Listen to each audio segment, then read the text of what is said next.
Бүгінгі шығарылымда бүйрек ауруларының біз мән бермейтін белгілері жайлы айтамыз. Видеоны соңына дейін көріңіз.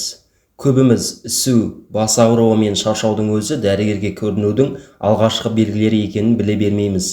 Ағзамыздың сүзгісі болған бүйрекке инфекция, созылмалы дерттер, нашар экологиялық ахуал, дәрілер, тағамдық токсиндер, темекі тарту, алкоголь, салауатты өмір салтын сақтамаудың барлығы да әсерін тигізеді. Бүйрек аурулары көбінесе білінбей жүріп пайда болады. Алайда адамдар сол белгілердің несеп жыныс жүйесіне тікелей қатысы барына назар аудара бермейді. Өкінішті ақ. Зәрдегі көбік. Зәр қатты қыстап, дәрет сындырғанда көбіктің пайда болуы қалыпты жағдай. Ал оған қосымша аурулардың қосылуы алаңдауыңызға жақсы себеп. Дәрігерлер көбіктің зәрдегі ақуыз бен токсиндердің болмағаннан хабар беретінін айтады. Бұл бүйректің дұрыс жұмыс жасамауынан, әртүрлі қосындылар мен қан құрамын сүзгіден өткізудің бұзылыстарынан пайда болады.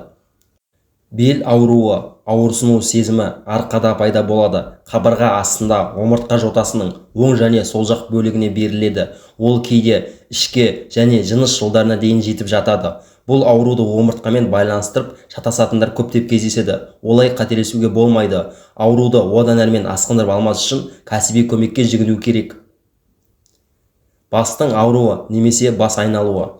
Бүйрек жұмысының бұзылысынан ағзаға жиналып қалған токсиндер мидың дұрыс жұмыс жасауына кедергі келтіреді.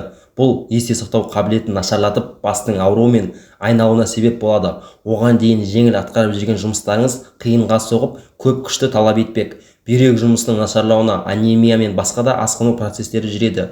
Егер бұл симптомдар жиі-жиі мазаңызды алса, несеп шығару жүйесін тексеруді өткізу керек. Дене температурасының өзгерісі, үнемі тоңып, дірілдеу мен себепсіз қысымның жоғарылап кетуі бүйректегі бұзылыстардың әсері деп біліңіз.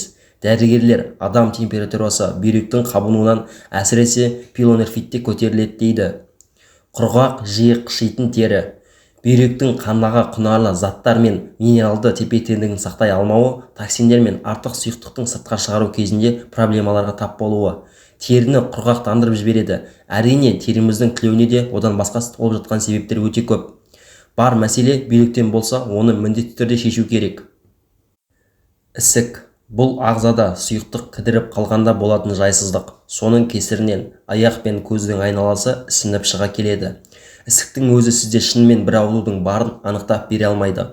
Тұзды тамақ жеу, бір орында ұзақ отыру мен кейбір дәрі-дәрмектер адам денесінің ісініп толуына алып келеді. Әйелдерде ішке қабылдаған су, итекір немесе аяқ ауыр кезінде ағзада ұзақ сақталуы мүмкін. Ал ісіктің беті қайтпай, жиі белгі бере беруі бүйректе проблема барын сілтейді. Жиі зәр шығару.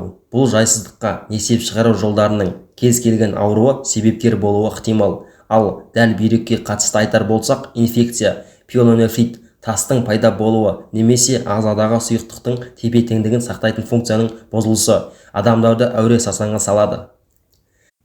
Ілгердегі симптомдарды байқасаңыз, уролог немесе нефрологқа көрініп, зәр мен қанға анализ тапсырған жөн. Сол сияқты көпшілігіміз зәрге анализ тапсырып, жақсы нәтижені көрсек, бүйректің халі жақсы екен деп іштей ой қорытуға құмармыз. Алайда, ол көрсеткіш жалпы диагностикаға жарамайды. Бүйрек жұмысына сенімді болу үшін жылына 1-2 рет зәр мен қанға анализ тапсыру қажет. Міне, содан кейін ғана бүйректің жұмысын бағалауға болады. Көптеген бүйрек аурулары асқынып, әбден әлекке салу мүмкін. Сол үшін жоғарыда аталған симптомдарды елемей жүрмеңіз. Ал бүйрегіміз дұрыс жұмыс жасау үшін не істеу керек? Таза су ішу. Күн сайын 1,5-2 литр су ішуге тырысыңыз. Ол бүйректің зиянды токсиндерді тезірек шығаруына көмек тигізбек. Алайда суды бірден көп мөлшерде ішпеу керек және түнгі уақытта аз қабылдауға тырысыңыз. Ал емдік минералды судың көмегіне тек дәрігердің тағайындауымен ғана жүгініңіз. Бүйректе тастың пайда болуына көп мөлшерде кофе мен алкоголь де әсер етеді.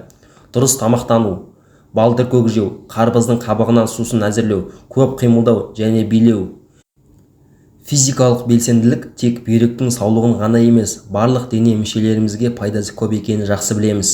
Көптеген ауруларды емдеу үшін жаяу жүру мен суда жүзу кеңес беріледі. Оған қоса футболмен айналысып, белге валик арқылы жаттығу жасау керек. Ал бүйректің саулығын қамтамасыз ету үшін белсенді түрде белді айналдыра билеңіз.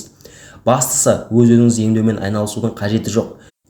тіпті зиянды әсері болмайды деген дәрілердің өзін бүйрегіміз жақтырмай қалуы мүмкін. Сол себепті бұл ағзамыз сыр берген сәтте дәрігерге барып жүйелі емдік шаралардан өтіп, ол тағайындаған препараттарды ғана ішкен абзал. Шығарылым пайдалы әрі қызықты болса, арнаға тіркелуді ұмытпаңыз. Келесі шығарылымда кездескенше аман сау болыңыз.